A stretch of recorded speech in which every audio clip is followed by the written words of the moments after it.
The first flake of snow that hit the window pane did not look like a threat, but to Thorne, standing in the shadowed corner of the cabin, it looked like a prison sentence sealing itself shut.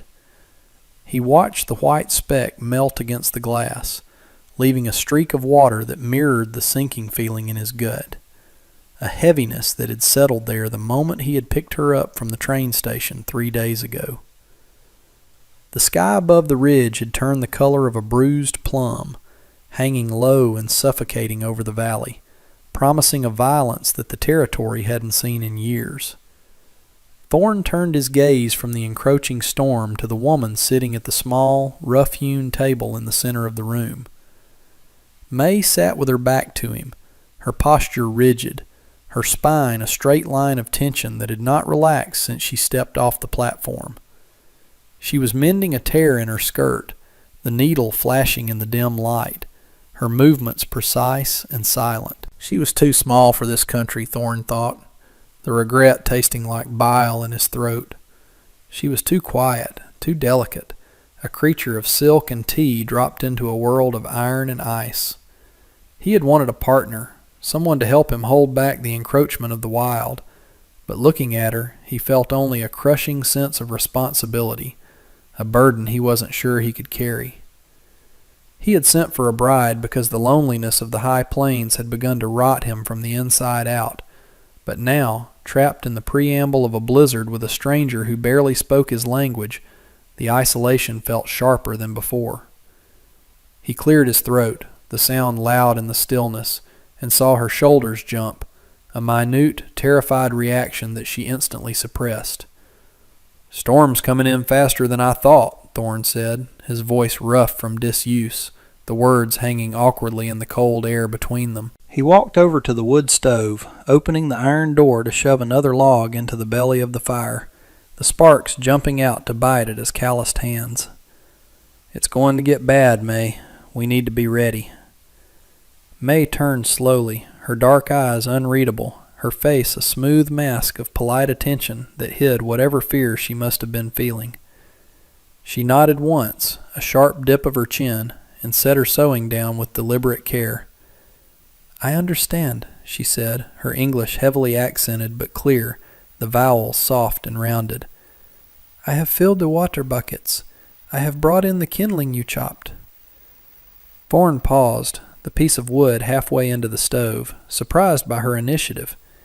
He had expected her to be paralyzed by the cold, by the strangeness of the cabin, but she had been moving while he was brooding. He looked around the room and saw the evidence of her silent work. The heavy cast-iron pots filled with water, the neat stack of kindling near the hearth, the way the blankets were already folded and waiting near the drafty cracks of the door. It made him feel a flash of shame, hot and prickly, that he had judged her capability solely by the size of her wrists. That's good," he muttered, closing the stove door with a clang that echoed too loudly. "But this isn't just a snow squall. The wind is shifting north. It's going to freeze everything solid." He walked to the window again, looking out at the white curtain that was now obscuring the barn, 50 yards away and rapidly disappearing. The regret churned in him again, not for himself, but for her, for bringing her here to freeze in a stranger's house. "If this stove goes out," he added, his voice dropping, "the walls won't save us." May stood up then, smoothing her hands over her apron, and for the first time he saw a flicker of steel in her expression. "Then we make sure the stove does not go out," she said simply, her gaze level with his, challenging his despair with practical necessity. The wind arrived an hour later, not as a gradual increase, but as a physical blow, a hammer striking the side of the cabin with enough force to make the timbers groan in protest. The world outside ceased to exist, replaced by a screaming wall of white that erased the horizon, the sky, and the ground, leaving them suspended in a void of howling noise. Thorne was already moving, grabbing the heavy wooden bar to drop across the door, his muscles straining as the pressure from outside fought against him. The latch rattled violently, the iron chattering like teeth, and he had to lean his full weight against the wood to get the bar in place. He felt a sudden draft, a knife slice of freezing air cutting through the room, and realized the leather hinges on the north shutter were failing. "The shutter!" he yelled over the roar of the wind, grabbing a hammer and a handful of nails from the shelf. He didn't check to see if May was following. He assumed she would cower near the stove, terrified by the sheer volume of the storm. But as he reached the window, the shutter banging rhythmically against the logs, he felt a pair of hands press against the wood alongside his. May was there, her face pale but set in a grimace of effort, shoving the freezing timber back against the frame so he could drive the nail home. Her hands were red from the cold instantly, but she didn't pull back, holding the shutter steady while the wind tried to rip it from her grasp. Thorne swung the hammer, driving the long iron nail into the log, securing the defense, then looked down at her. She was shivering, her teeth clenched, but she didn't let go until he nodded. "Get back to the fire," Thorne ordered, perhaps more harshly than he intended, grabbing her shoulder to steer her away from the drafty wall. "You'll catch your death standing against the ice like that." May pulled away from his touch, not abruptly, but with a quiet dignity that made him drop his hand. "I am not made of glass, Mr. Thorne," she said, her voice trembling slightly from the cold, but firm. She moved to the stove, rubbing her hands together, and he watched her, seeing the way she stood her ground. He had thought he bought a delicate ornament, a mail-order mistake that would shatter at the first frost, but she had thrown her weight against the storm without hesitation. The cabin felt smaller now, the darkness of the afternoon pressing in, lit only by the orange glow of the stove vents and a single kerosene lantern swinging from the beam. The noise outside was relentless, a shrieking chorus that made speech difficult, forcing them into a bubble of shared silence. Thorne moved to the other window, checking the seals, stuffing rags into the gaps where the wind whistled through. He could feel her eyes on him, tracking his movements, assessing the danger. He wanted to tell her he was sorry for the lie of the advertisement that promised a comfortable home, sorry for the harshness of the territory, sorry for the fact that he was a man who had forgotten how to be soft. But the words stuck in his throat, blocked by years of silence. Instead, he checked the larder again, counting the tins of beans, the sack of flour, the dried venison. It was enough, provided the storm didn't last a week. But blizzards in 1885 didn't play by rules. They were beasts that ate time and heat. "We eat while we can," Thorne said, gesturing to the pot she had placed on the stove earlier. "Keep your strength up." It was an order, but it was also an admission that he needed her strong. By the time night truly fell, the cabin was a capsule of tension, the air thick with the smell of wood smoke and the simmering anxiety of survival. They sat opposite each other at the small table, the lantern casting long, dancing shadows that distorted their features. The stew May had made was simple, dried beef, potatoes, and onions, but she had added something to it, some dried herbs she must have brought in her trunk, giving it a flavor that was strange and warming. Thorne ate quickly, his habits formed by years of eating alone on the trail, while May ate with slow, deliberate bites, her eyes lowered to her bowl. The wind had changed pitch, turning into a low, vibrating moan that seemed to vibrate in the floorboards beneath their boots. Every creak of the roof beams made Thorne tense, his eyes darting upward, calculating the weight of the snow piling above them. He knew the roof would hold. He had built it himself with thick ponderosa pine, but the fear was an old instinct, a primal reaction to being buried. He looked at May, watching the way the lantern light caught the high curve of her cheekbone. She looked exhausted, the dark circles under her eyes vivid against her skin, but she sat with her back straight. "You should sleep," Thorne said, breaking the silence that had stretched for an hour. "I'll take the first watch. Keep the fire fed." May looked up, her expression guarded. "You will not sleep?" she asked. "Someone has to make sure the pipe doesn't freeze over or the draft doesn't kill the fire," Thorne replied, leaning back in his chair, the wood creaking. "Go on, take the bed." The bed was in the corner, a sturdy frame with a mattress of straw tick and wool, the only soft place in the harsh room. It was the marriage bed he had built with a vague sense of hope that now felt foolish. May hesitated, her gaze flicking from him to the bed and back. "And where will you sleep?" she asked, her voice quiet. "I'll make a pallet by the stove," Thorne said, keeping his voice flat, trying to signal that she was safe, that he had no intention of claiming husbandly rights she hadn't offered. "Floor's hard, but it's warm." He saw the relief wash over her, followed quickly by a look of confusion, as if she had expected a demand he hadn't made. She stood up, gathering her shawl tighter around her shoulders. "Thank you," she whispered, the words barely audible over the wind. She moved to the trunk at the foot of the bed and pulled out a heavy quilt, one she had brought with her, embroidered with strange, swirling patterns.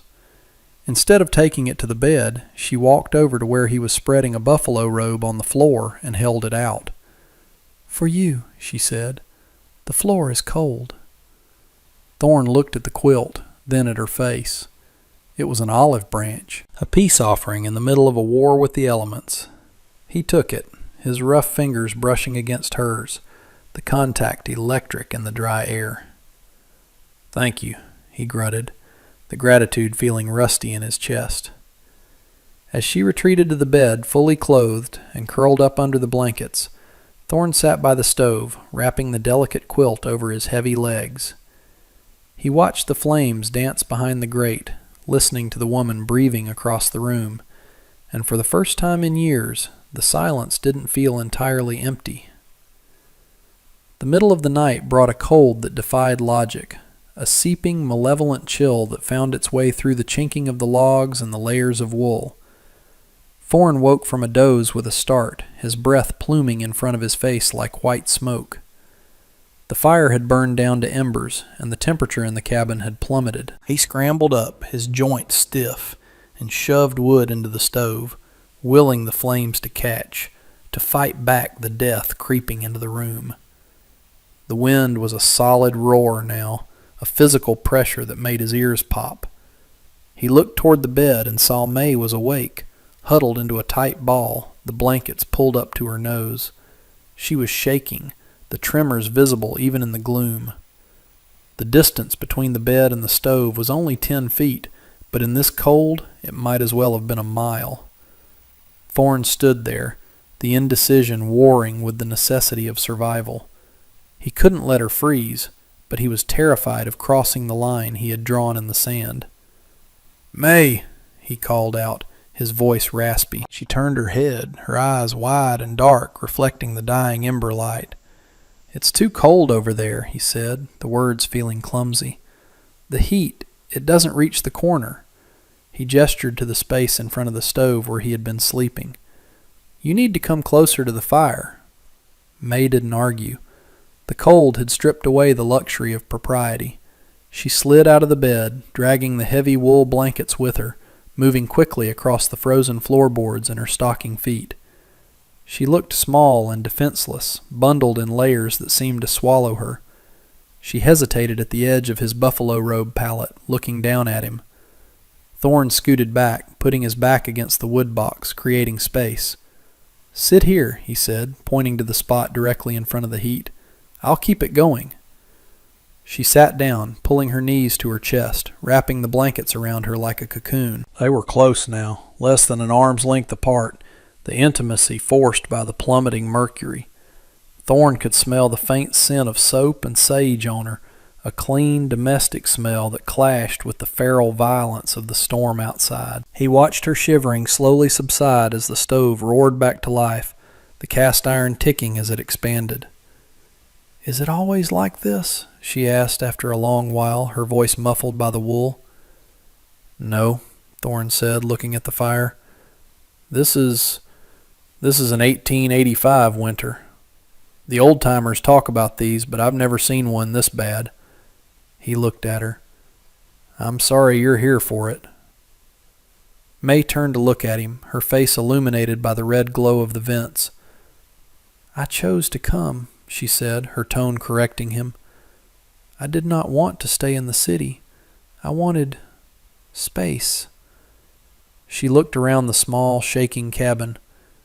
Perhaps not this much space. A ghost of a smile touched Thorn's lips, the first one in months. Be careful what you wish for in the territories, he murmured. The moment was fragile, a thin thread of connection spinning out between them, but it was shattered by a sudden, violent crash from the back of the cabin. The sound was like a gunshot, followed by the terrifying rush of wind entering the room. The door! Thorn roared, scrambling to his feet. The back door, the one leading to the lean-to where the wood was stored, had burst its latch, the wind tearing it open and slamming it against the inside wall. Snow exploded into the room, a white, chaotic cloud that instantly dropped the temperature by 20 degrees. Thorn threw himself at the door, but the wind was a giant's hand pushing back, the pressure immense. He couldn't get it closed. The gale was too strong. "May!" he yelled, bracing his shoulder against the rough wood, his boots slipping on the snow-slicked floor. "I need the brace! The spare brace!"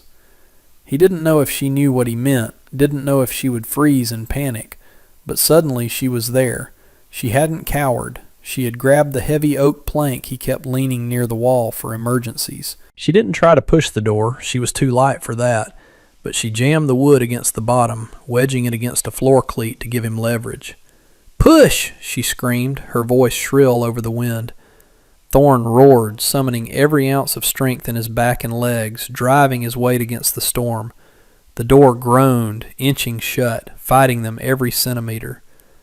May was on her knees in the snow that had blown in, her hands guiding the brace, her fingers risking being crushed to secure the lock. With a final, lung-burning heave, Thorn slammed the door into its frame, and May instantly dropped the heavy bar into the iron brackets. The silence that followed was deafening. The wind howled outside, furious at being shut out, but the room was sealed again. Thorn slumped against the wood, gasping for air, his heart hammering against his ribs like a trapped bird. He looked down.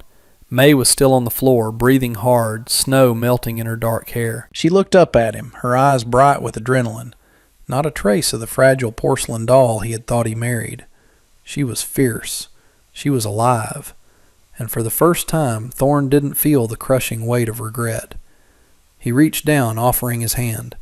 "Are you hurt?" he asked, the gruffness gone, replaced by a raw, shaken concern. May looked at his hand, then up at his face, and slowly reached out to take it. Her grip was strong. "I am fine," she said, allowing him to pull her to her feet. "The storm is strong," she whispered, looking at the door. "But we are stronger," Thorn said, and realized with a jolt that he actually believed it. The morning light that filtered through the cracks in the shutter was gray and anemic, barely strong enough to push back the shadows in the corners of the cabin, but it was enough to reveal the damage the night had wrought. Thorn sat on a low stool near the stove, his body aching from the exertion of holding the door, watching May as she tried to wring out a rag over a basin. She winced, a small, sharp intake of breath that she tried to hide by turning her head, but Thorn saw it. He saw the way her fingers trembled, the purple bruising blooming across her knuckles where the heavy oak brace had crushed them against the iron cleats during the struggle. Guilt, heavy and suffocating, settled in his chest again, but this time it wasn't the paralyzing regret of the days before. It was an active, stinging thing that demanded movement. He stood up, the joints of his knees popping in the cold room, and walked to the shelf where he kept his tins of horse salve and liniment. "Stop," he said, his voice low but leaving no room for argument. May froze, the wet rag dripping into the metal basin, the sound loud in the quiet room. "It is nothing," she said, not looking at him, her instinct to minimize her pain clearly a scar from a life he didn't know yet. "I can finish the cleaning. The snow melted on the floor. It will rot the wood if—" Thorn reached out and gently took the rag from her hand, dropping it into the water with a splash. "The floor can rot for all I care," he said, and then, softening his tone, he added, "Sit down, May. Let me see your hands." She hesitated, her eyes scanning his face for any sign of frustration or anger, but finding only a grim, weary patience. She sat on the stool he vacated, extending her hands tentatively, palms up. Thorne took a clean strip of linen and the tin of salve, kneeling in front of her. It was a posture of submission he hadn't performed for anyone in his life, certainly not for a woman he had met 3 days ago, yet it felt necessary, a balancing of the scales. He took her small hand in his large, calloused one, shocked again by the difference in texture, the softness of her skin against the rough topography of his own. "This will sting," he warned, scooping a bit of the pungent herbal ointment onto his thumb. He rubbed it gently over the bruising on her knuckles, feeling the heat radiating from the injury. May didn't flinch this time. She watched his hands, her gaze intense and searching. "You have hands like the men who built the railroads," she said softly, a statement of fact rather than judgment. "Rough. Used." Thorne kept his eyes on his work, afraid that if he looked up, the fragility of the moment would shatter. "The land demands it," he muttered. "You can't hold on to things here if you're soft." He finished the left hand and moved to the right. "But I shouldn't have let you hold that brace. That was a man's work. I put you in danger." May's fingers curled slightly, brushing against his wrist. "It was survival work," she corrected him, her voice gaining a thread of steel. "Do not insult me by thinking I cannot bleed for my own life. I am not a parcel you ordered, Thorne. I am here." The use of his name, without the Mr. attached, hung in the air like smoke. Thorne looked up then, meeting her dark eyes, and saw a defiance that stirred something in him deeper than respect. He wrapped the linen around her hand, tying it off with a gentleness that belied his size. "I know you're here," he said, his voice rough with an emotion he couldn't name. "I'm just starting to be glad of it." By mid-afternoon, the cabin had become a universe unto itself, the storm outside reduced to a dull, rhythmic thrumming against the logs that felt distant, almost abstract. The immediate danger of the door had passed, replaced by the slow, quiet endurance of waiting. They had moved the table closer to the stove to conserve heat, creating a small island of domesticity in the freezing sea of the room. Thorne was cleaning his rifle, the smell of gun oil sharp and metallic, mixing with the scent of the tea May was brewing. She had found a tin of dried leaves in her trunk, a luxury she had carried across an ocean and a continent, and the steam rising from the cups carried a floral, earthy aroma that seemed impossible in this harsh territory. Thorne watched her hands, bandaged now, white strips of linen stark against her skin, as she poured the dark liquid into 2 chipped tin mugs. She moved with a grace that the cramped cabin couldn't suppress, a deliberate beauty in her actions that made the rough surroundings feel even shabbier.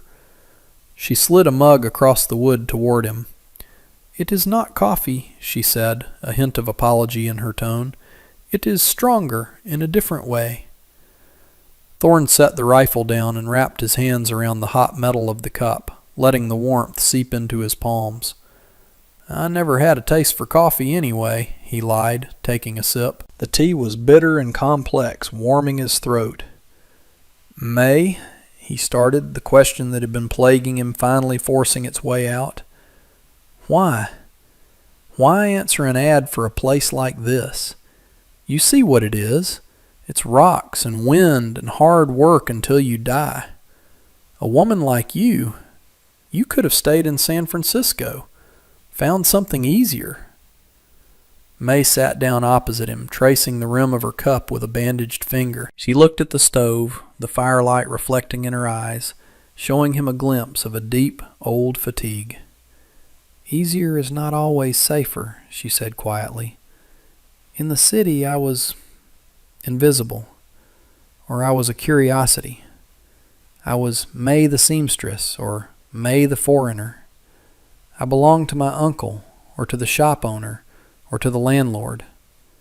She looked up at him, her gaze direct and piercing. "I wanted to go where the land was so big that no one could own the space around me. I wanted to be necessary." She paused, her voice dropping. "When I read your letter, you did not write about how beautiful the house was, or how rich you were. You wrote about the winter. You wrote about the silence. You sounded," she searched for the word, "honest. You sounded like a man who knew what it was to be alone." Thorne felt exposed, as if she had read his diary rather than a stiffly written letter to a matrimonial agency. He looked down at the gun oil staining his fingers. "I didn't want a servant," he confessed, his voice gritty. "I told myself I needed help with the farm. But the truth is, I stopped hearing my own voice. I'd go weeks without speaking. I thought I'd turn into one of these trees, just bark and silence." He looked at her, seeing her not as a stranger anymore, but as a fellow survivor of a different kind of storm. "I didn't think anyone would actually come," he admitted. "And when you did, I was scared I'd fail you." May reached across the table, her hand covering his, the bandages rough against his skin, but her touch warm. "You have kept the fire lit," she said simply. "You have not failed." Nightfall brought a stillness that felt heavy, charged with the unspoken things that had passed between them during the day. The wind had died down to a whisper, leaving the cabin wrapped in a thick, insulating blanket of snow that muffled the world. The cold was still a presence, a wolf pacing the perimeter, but inside the circle of the stove's heat, the air was tolerable. They had abandoned the pretense of separate spheres. The cold demanded proximity. Thorne had moved the buffalo robe permanently to the space right in front of the hearth, and May had brought the pillows from the bed, creating a makeshift nest on the floor where the heat was most constant. They sat side by side, shoulders brushing occasionally, watching the embers pulse. Thorne was whittling a small piece of pine, not a carving, just shaving strips to start the morning fire. The rhythmic shh, shh of the knife the only sound in the room. May was mending a tear in his heavy wool coat, the needle weaving in and out of the thick fabric. It was a domestic scene, intimate and quiet, the kind of evening he had stopped imagining years ago. He watched her profile, the way her lashes cast shadows on her cheeks, and felt a strange, terrifying softening in his chest. It wasn't just gratitude anymore. It was a pull, magnetic and undeniable. "Your coat is worn thin at the elbows," May said softly, biting a thread to cut it. "You need a new one." Thorne stopped whittling, resting his forearms on his knees. "This one's got a few winters left in it," he said, but his voice lacked its usual stubbornness. He turned his head to look at her fully. She was so close he could see the gold flecks in her dark irises. "May," he said, the name feeling natural on his tongue now. "You have a way of mending things I didn't know were broken." She lowered the coat, her hands resting on the dark wool. "Fabric is easy," she whispered. "People are harder." Thorne slowly reached out, his hand hovering for a second before he tucked a stray lock of black hair behind her ear. His fingers grazed her cheek, the skin soft and warm. She leaned into his touch, just a fraction of an inch, but it was enough to make his heart hammer against his ribs. "I'm not much for words," Thorne murmured, his thumb brushing her jawline. "I'm rough edges and bad weather. But I don't want you to be invisible here. Not with me."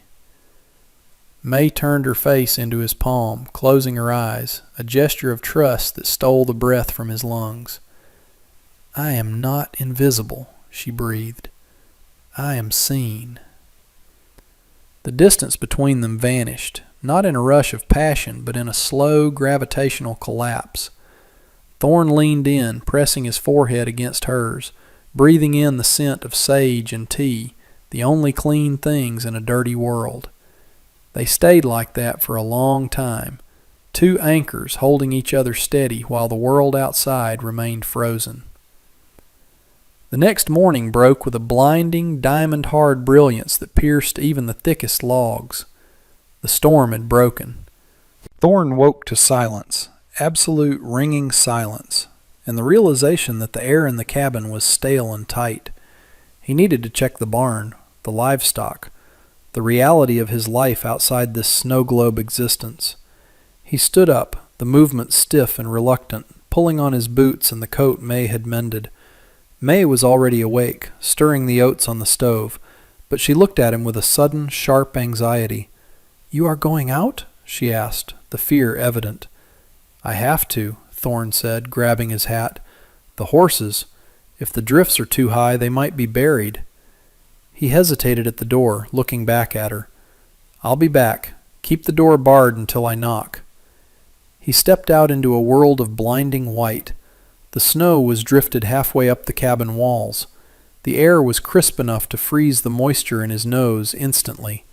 He began to dig, his shovel slicing through the packed drifts, his breath coming in clouds. It was grueling work, tunneling toward the barn, but fear drove him. Fear for the animals, yes, but also a strange fear that if he stayed away from the cabin too long, the warmth he had found inside would evaporate. He reached the barn door an hour later, sweat freezing on his back. He wrenched the door open, the hinges screaming in the cold. Inside, the air was warm and smelled of hay and manure. The horses nickered, alive, stamping in their stalls. Relief washed over him, so profound he almost sank to his knees. He checked their water, broke the ice in the troughs, threw down fresh hay. He was just turning to leave when he heard a crunch of snow behind him. He spun around, hand going to his hip instinctually. May was standing at the entrance of the barn, wrapped in every shawl she owned, her boots buried in the snow. She had followed him. "I told you to stay inside," Thorne scolded, but there was no heat in it, only worry. He crossed the distance in 3 strides, grabbing her arms to steady her. "The snow is too deep, May." She looked up at him, her face flushed from the cold and the exertion. "I wanted to see," she said, breathless. "I wanted to see if we survived." Thorne looked past her, at the path she had struggled through to get to him, then back at the horses, then at the blinding blue sky. "We survived," he said, his voice thick. He pulled her against his chest, wrapping his heavy coat around her small frame, shielding her from the biting wind. "We're still here." They walked back to the cabin together, Thorne breaking the path, May stepping in his footprints. When they reached the threshold, Thorne stopped, his hand on the latch. He didn't open it immediately. He turned to face her, the winter sun harsh on his weathered face, revealing every line, every scar. This was the moment. The storm was over. The trains would run again in a week. The road to town would be cleared. The necessity that had bound them was gone. "The storm is done," Thorne said, his voice low, testing the weight of the words. "When the past clears, you could go back. No one would blame you. You survived the worst of it. You can say you saw the elephant and went home." He watched her face, terrified of the answer. May looked at the cabin, then at the vast, terrifyingly open horizon, and finally back at him. She reached out, taking his gloved hand in hers, squeezing it with a strength that surprised him. "I told you, Thorne," she said, her voice steady and clear in the thin air. "I did not come here to run away. I came to build." She stepped closer, closing the final distance between them, looking up at him with a gaze that claimed him as surely as he had claimed the land. "I am not going back. My home is where the fire is. My home is where you are." Thorne let out a breath he felt like he had been holding for 10 years. He leaned down, pressing his forehead to hers, the cold of the outside world meaningless against the heat between them. "Then let's go inside," he whispered, opening the door. "We have a lot of work to do." They stepped over the threshold together, not as strangers seeking shelter, but as partners entering their life, and the heavy door clicked shut against the cold, sealing them in, together, by choice.